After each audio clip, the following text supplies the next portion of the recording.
Gracias a ti por estar con nosotros. Saber para servir.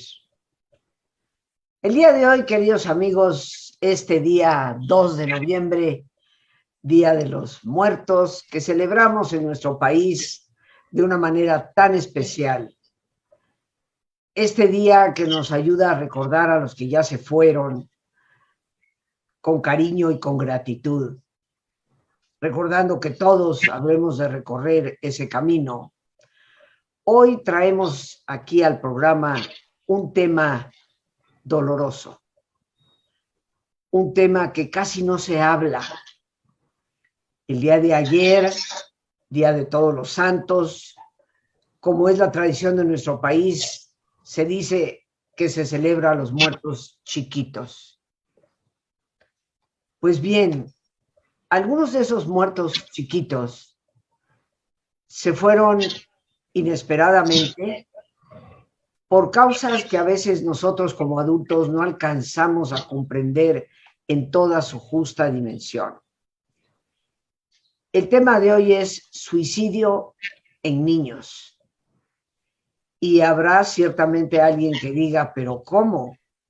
¿Cómo un niño quitarse la vida? Creo que no nos estamos dando cuenta a los extremos a los que hemos llegado en la falta de amor, en el descuido, en la competencia despiadada, en donde los niños se sienten cada vez más presionados y con menos apoyos. Hoy nos habla una persona experta en el tema, a quien yo le agradezco inmensamente que nos acompañe, conocida amiga de hace muchos, muchos años, estuvo en nuestro programa ya en otras ocasiones. Ella es Aida del Río, psicoterapeuta con una maestría en logoterapia. Ciertamente ha dedicado gran parte de su esfuerzo a lo que es el tema del manejo emocional, autora de un muy importante libro que se titula Conoce los sentimientos de tus hijos. Para algunos de ustedes un rostro muy conocido, colaboradora del programa Sale el Sol en el Canal 13, una persona que es con frecuencia entrevistada tanto en la televisión como en la radio, y a quien yo aprecio por otra razón también, no solo como colega, especialista, sino porque tenemos una linda amistad de hace muchos, muchos años. Aida, bienvenida al programa, muchas gracias por haber aceptado la invitación y gracias por traernos este tema justo en el Día de los Muertos, en donde creo que vale la pena reflexionar con ese amor, con esa gratitud, no solo de los que se fueron, sino del amor que tenemos que dar para evitar este terrible problema. Suicidio en niños. Hola Rosita, para mí es un placer que me des la oportunidad de compartir estos micrófonos contigo. Pues como bien lo dices, con el cariño de siempre, amiga entrañable, la admiración que te tengo como profesionista, como terapeuta, como conductora, como persona, como ser humano. Pues sí, nos compete este tema, Rosita, porque la verdad es que lo primero que yo quisiera es que nos familiaricemos con hablar del suicidio. Es un tema tabú y más en esta etapa de la vida, donde creemos, como bien lo decías, que no se presentan los casos. Y desgraciadamente sí se dan los casos. Sí se dan los casos de depresión en los niños, sí se dan los casos de bullying en los niños, porque te puedo decir que hay un 30% de los niños que fueron bulleados, que son bulleados en la actualidad, que presentan estos rasgos, estos síntomas depresivos, que a la larga pues puede acabar desgraciadamente en un suicidio. Y tenemos que hablarle a los papás. Este es un problema de salud, es un problema de país, donde nos compete a la salud pública, a las organizaciones, a que no le tengamos miedo, porque oímos palabra suicidio y creemos que no se debe de hablar, ¿no? Uh-huh. Al contrario, yo creo que tenemos que hablarlo porque hay algo muy esperanzador, lo dice la OMS, el suicidio se puede prevenir. Y se puede prevenir teniendo señales de alerta, sabiendo y conociendo lo que está pasando en la infancia de este país. Venimos de una situación muy compleja, muy compleja, como es el confinamiento. Venimos de una pandemia. Y yo te diría, porque se ha mencionado como que el suicidio es una tercer pandemia, ¿no? Han habido incrementos en las cifras entre los niños de 10 a 14 años, que bueno, ahí ya podemos hablar que ya estamos también rayando la adolescencia, ¿no? La primera adolescencia, que es la adolescencia temprana, pero ha habido un incremento, Rosita, del 37% entre el 2019 al 2020. Y no es de extrañarnos, es que tenemos que ubicar lo que se ha vivido en estos últimos años con la pandemia, ¿no? De entrada el aislamiento, la educación en línea, la violencia intrafamiliar que ha aumentado enormemente, la convivencia, porque muchas veces cuando las familias empiezan en sus dinámicas, pues a lo mejor todos están medio distraídos en una rutina, pero el estar todos encerrados, a veces en lugares muy pequeños, donde se ha presentado pues la desesperación, porque además hay que estar conscientes que ha habido un alto índice de desempleo. Los papás que están viviendo además situaciones económicas muy desfavorables, y entonces obviamente, ¿qué están viviendo y qué están percibiendo nuestros niños? Esto es importantísimo y hay que estar consciente de que, bueno, el suicidio no nada más se da, porque muchas veces dicen, bueno, pero son niños que ya traen condiciones patológicas particulares, ¿no? Y yo haría aquí una distinción, porque claro que vamos a hablar de estas patologías que también tenemos que estar alertas como padres, pero yo les puedo decir que se ha descubierto que parte de estas cifras no ha sido en niños que nada más, tienen estas patologías ya a nivel genético, sino que se está desarrollando. ¿Y por qué se está desarrollando? Por todas estas condiciones que estamos hablando del entorno, que no está siendo favorable, pero también, ¿sabes qué, Rosita? Las redes sociales. Las redes sociales que bien podrían ser muy bien utilizadas porque son pues hoy es la tecnología, los medios importantes donde podemos realmente comunicarnos, pero cuando se usan desenfrenadamente, cuando se usan de manera irresponsable, ¿qué es lo que hoy sucede con nuestros niños? O sea, tú ves en la calle, en los restaurantes, niños de 1 año y medio ya con sus iPads, totalmente desconectados, porque yo no diría conectados, desconectados de la realidad, y los papás, con tal de que no tengan que lidiar con ese chiquito, con sus niveles de creatividad, de qué poder hacer con ellos en un área donde, pues claro, no es fácil, en un restaurante o en las mismas casas, ¿no? Es verdaderamente patética el tiempo que los niños dedican a estar en las pantallas, entre los juegos, entre la educación en línea, porque pues ahora es lo que hay, es lo que tenemos que hacer. Claro, ya se está pues movilizando ya la educación y ya hay niños que ya están empezando a ir a la escuela de manera regular, que creo que ha sido muy positivo en entender, con las medidas necesarias, ¿no? Por supuesto. Pero entonces, fíjate, estamos hablando de todos estos riesgos, donde ¿qué está pasando en la vida de estos chiquitos? Yo te puedo decir como terapeuta que lo veo, porque lo veo a los chiquitos que vienen a consulta, y tienen un diálogo interno negativo, donde tú no puedes entender que un niño de 5, 6, 7 años diga, es que la vida no vale la pena, es que no me gusto como soy, es que me quiero morir. Y entonces a veces los papás decimos, bueno, pues es que está triste, ay, mira, ya no le hagas caso. A ver, no digas esas tonterías, ¿eh? Eso tú no lo tienes que decir. Es más, dale gracias a Dios porque tienes esto y porque tienes... A ver, papás, el niño que está marcando ese diálogo interno trae un nivel de desesperanza. Y tú lo sabes, Rosita, la desesperanza definida por Viktor Frankl es el sufrimiento sin sentido. Entonces, pónganle atención a ese diálogo. Es que no quiero ir a la escuela, es que me molestan mis amigos. No, ya, pues tú defiéndete, ¿no? Porque además los papás somos típicos de darles las respuestas y las soluciones inmediatas a los niños.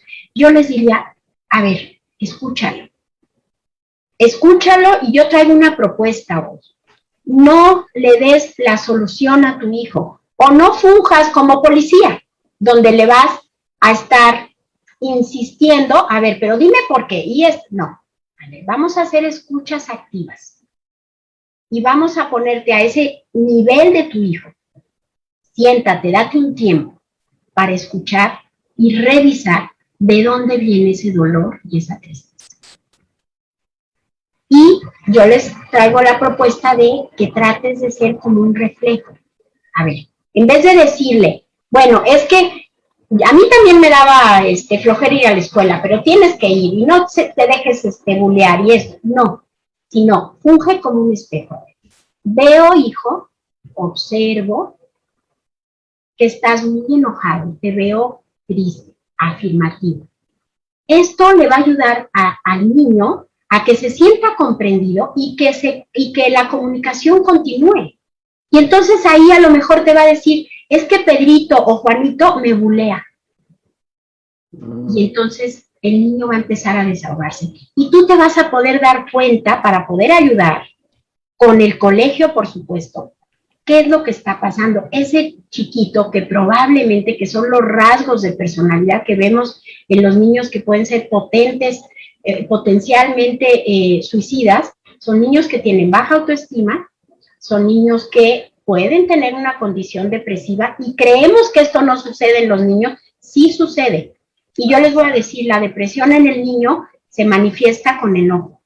Un niño que está muy irritado, un niño que es sumamente agresivo, que está a la defensiva, que avienta, que pelea, que está constantemente generando el conflicto con el otro, está en el fondo triste y deprimido.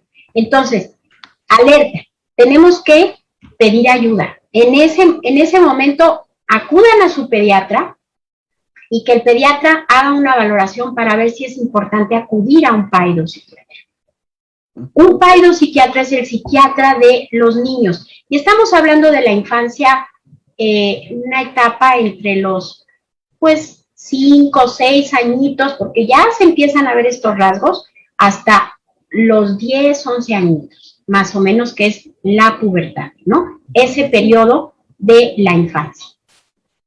Y entonces, en ese momento es cuando ya el psiquiatra va a poder realizar una serie de cuestionarios de aspectos, si este chiquito está mordiéndose sus uñitas, si hay niveles de ansiedad muy altos, si hay alguna fobia, si no está pudiendo dormir, o duerme de más, o come mucho, o no come.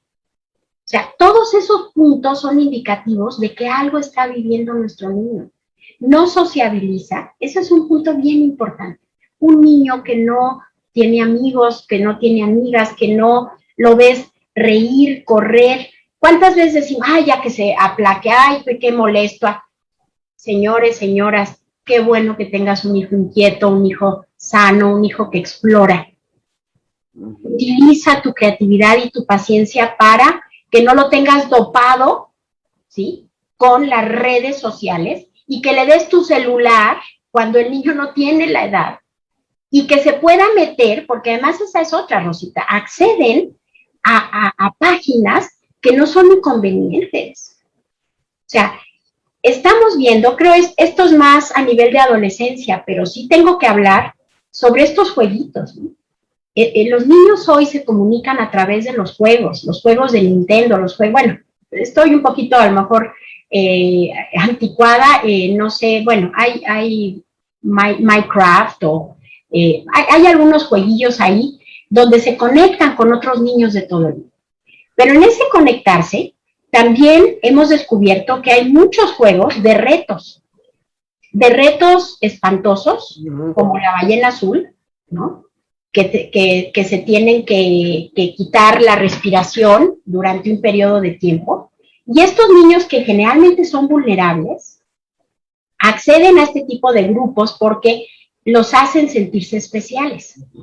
Entonces, imagínate un chiquito ya entre 9, 10 años que tienen una facilidad para meterse a las redes, y empiezan a tener contacto con todo este tipo de personas que a lo mejor son ya mayores, y entonces los empiezan a retar, a ver, tú tienes que hacer esto, o aguanta la respiración y nos mandas foto, o trata de aventarte de algún piso y sé valiente, y lo vas a poder hacer. Entonces, aquí es donde los papás yo les diría, ojo, hay candados para las redes. Sí. Úsenlas, no tengan miedo, porque hoy tenemos papás muy temerosos de que nuestros hijos ya no nos quieran, temerosos de que pierdan la confianza. No se preocupen, la autoridad, como bien dice la palabra autoritas, viene de un ser superior que te autorizó ese prestigio para ser padre. Entonces tienes derecho a poner límites, no tengas miedo, pon esos límites claros, cortos, ¿no? También no una educación rígida donde ese niño se sienta ahogado, porque esa es otra. A veces también hay personalidades de chiquitos que se sienten ahogados porque es un exceso de reglas, ¿no? Fíjate, Aida, que hablando de esto de la electrónica y lo que decías, ¿no? Los papás en el restaurante, pues es muy fácil el iPad o te doy mi teléfono y entretente, ¿no? Uh-huh. Para que el niño esté sentadito ahí sin causar problemas. Sí. Y yo creo, Aida, que parte de esta situación es que a muchos padres, y no creo que eso tenga que ver con épocas, con ser antigua, muchos padres han olvidado lo que significa ser padres. Exacto. Yo creo que muchas parejas se han olvidado que en el momento en que viene un hijo al mundo, tu vida cambia totalmente. Que ya tu tiempo no es como normalmente era todo tuyo. Que ahora tus tiempos se van a ver limitados, ¿no? Que tal vez al X o Z restaurante no vas a poder ir porque no tienes con quién dejar al niño y no lo debes llevar ahí, ¿no? Claro. Claro. Que eso de decir, pues le das el iPad y se entretiene. De acuerdo a lo que yo he oído a varios expertos, Aida, me gustaría tu opinión. Sí. Se dice que los aparatos electrónicos, teléfono, iPad, computadora, salvo para lo que necesitan de las clases, los niños no lo deben de tener antes de los 11, 12 años de edad. No deben de tener ningún juguetito electrónico, ni teléfonos celulares, ¿no? Entonces, ¿cuál es tu opinión respecto a esto? Mira, desgraciadamente la misma época nos apabulla, ¿no? Uh-huh. Porque, ¿qué es lo que sucede con los niños que a lo mejor se sienten extraídos de esto?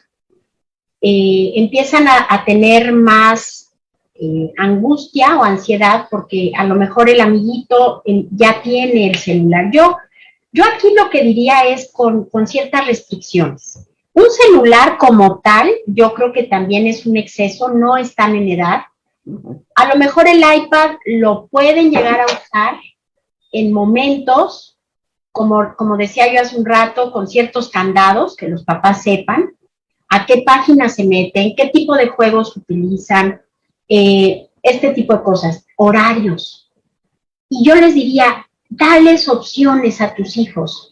Los niños van a tener esta ociosidad porque no tienen una estructura y porque no tienen opciones, por ejemplo, ejercicio.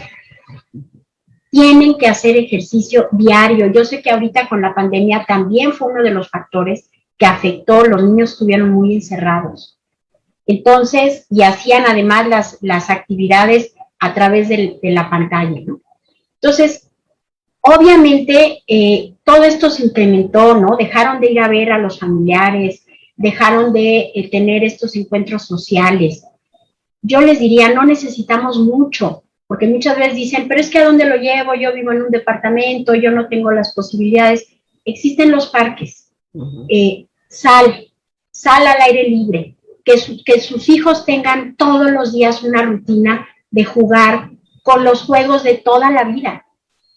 La bicicleta, la patineta, los patines, siéntate con tus hijos también. Yo sé que a veces es difícil, ¿no? Porque hay papás que están trabajando todos los días. y a muchas horas, ¿no? Entonces, bueno, pues si no podemos en fin de semana, entre semana, en fin de semana. Yo te puedo asegurar, porque lo he visto, Rosita, que me lo dicen los niños, fue mi día más feliz ayer. Me fui de día de campo y no se necesitó gran cosa. Un balón, una canasta de sándwiches y estuvimos felices porque mi papá jugó conmigo, porque mi mamá se tiró al piso y hicimos esto. Eso es lo que necesitan nuestros niños. Convivencia, atención, escucha. Regresamos, amigos, con nuestra invitada, la psicoterapeuta especialista Aída del Río, hablando hoy sobre suicidio en niños. Y bueno, mi querida Aída, antes que continuemos, danos por favor tus redes, tus datos, dónde pueden las personas contactar contigo. Claro que sí, Rosita, con todo gusto. Me pueden mandar un mail a aidadelrio@gmail.com. En mis redes estoy en Instagram como Aída del Río 1, en Facebook igual, Aída del Río, sin 1, y en Twitter Aída del Río 1. Lo que quieras, ahí mándame un inbox y ya nos ponemos de acuerdo. Si quieres alguna consulta, con todo gusto lo podemos manejar. Gracias, Lore, nuestra productora, siempre ya está poniendo ahí al calce de tu imagen todos tus datos. Gracias. Y pues me gustaría, Lore, que pusieras también la portada del libro de Aída para que las personas lo puedan ver. Me parece un libro importante y más en este tema que hoy hablamos. Conoce los sentimientos de tus hijos. Gracias, Lore. Ahí tenemos la portada del libro de nuestra invitada del día de hoy, que seguramente Aída se puede conseguir en diversas librerías.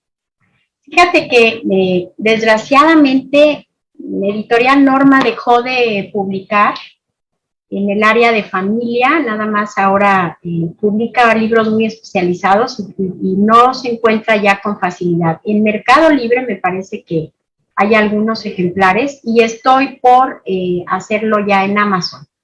Entonces, que estén al pendiente, yo en mis redes voy a estar anunciando para que tengan la posibilidad de conseguir. Claro que sí, claro que sí. Gracias, y ahí tienen los datos, queridos amigos, para contactar. Pues Aída, nos quedan todavía afortunadamente unos 8 minutitos más. ¿Cómo te gustaría redondear este tema en donde nos has hablado de los factores que influyen, de acuerdo a lo que yo aquí tomé nota? La conciencia, primero que todo, de los adultos de que un niño se puede deprimir. Claro. Muchos adultos todavía dicen, pero ¿de qué se va a deprimir un niño, no?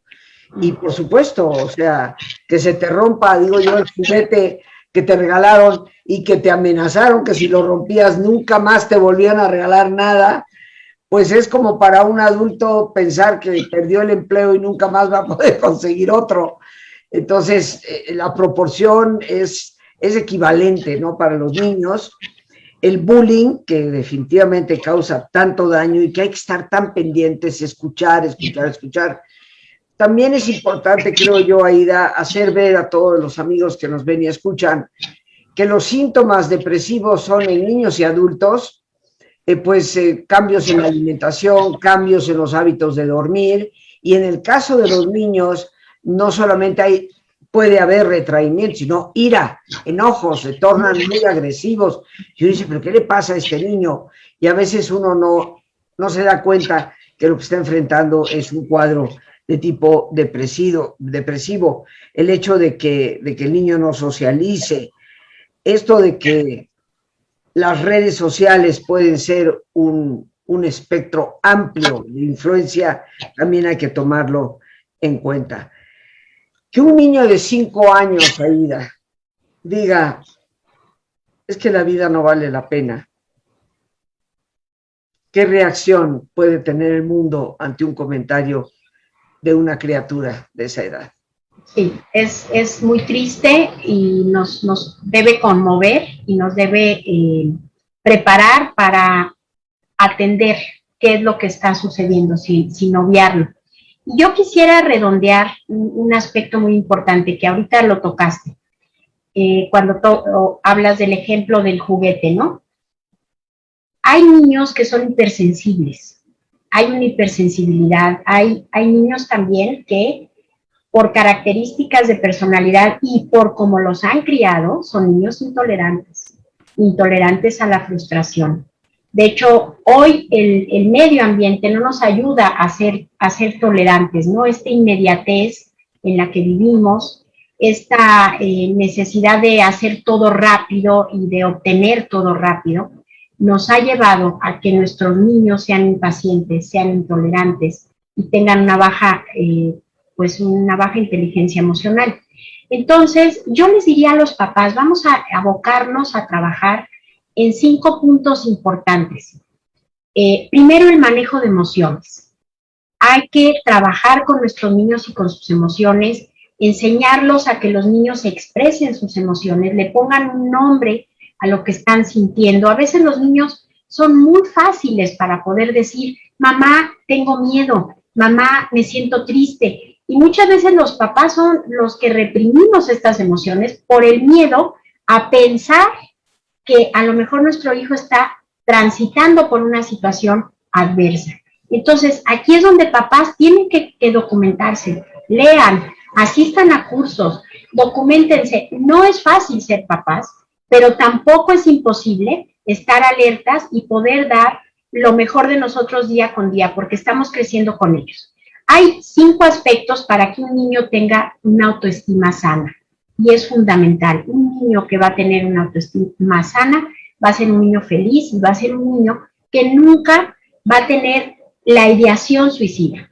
Entonces, yo quisiera hablar de estos 5 puntos. Es, primero, papás, aceptación. Acepta a tu hijo, como sea. Es que es irreverente, es que es un niño que no obedece, es que es un niño, bueno, ¿qué es lo que está pasando en él? A lo mejor tú te estás proyectando y por eso lo estás rechazando. Acepta a tu hijo como es y manifiéstaselo.